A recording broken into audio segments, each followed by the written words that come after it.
Hi there, this is Alan, and just giving you a quick update. The Coast to Coast and the N2N called the Allen Mills 500 is now complete, done on Friday the 19th of July, where I did 540 miles in 9 days, and as of this morning, Saturday the 20th, I can see that my goal has been reached, and we have £1,084 raised so far. So there's plenty of opportunity for people to continue to give, and I hope you do. Very briefly, the reasons for me doing this ride are fairly multiple. I wanted to be able to prove it at 68 I could, and I'm really grateful for that, because I know a lot of people younger than me even aren't able to, so I am extremely grateful for the chance I get to be able to do these things. I also wanted to be able to reconnect with the UK, having been away for 12 years in the States and only back here 2 years, and seeing that the country was very different to the way that we left it in 2010.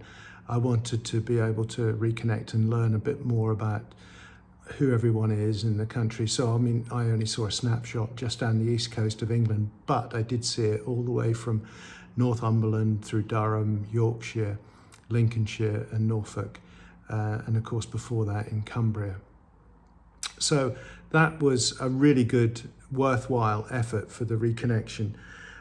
In doing so, I took the road less travelled. I deliberately set out to take more minor roads, cycle tracks, disused railways and the like, so that I wouldn't be burdened with cars, and I'd hopefully have the opportunity for more frequent stops and a chance to enjoy the beautiful English scenery, and hopefully some beautiful English weather, which we didn't have so much on the coast to coast, but I did get on the N2N. And then finally, last but most importantly, I wanted to be able to honour my son Sam. Sam was diagnosed with from the age of 2, just over, with muscular dystrophy, and you know, he never complained about anything.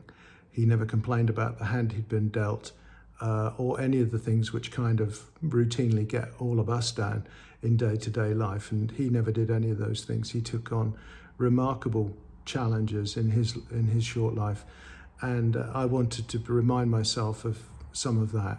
So I knew this was going to be hard and challenging, and so I did it in honour and memory of Sam. We lost Sam shortly before his 21st birthday, and he would have turned 40 this August. So, you know, Sam, I've been thinking about you all the time, and you gave me a lot of strength. So thank you to Sam, and thank you to all of you for supporting me on this ride. Thank you. Bye-bye.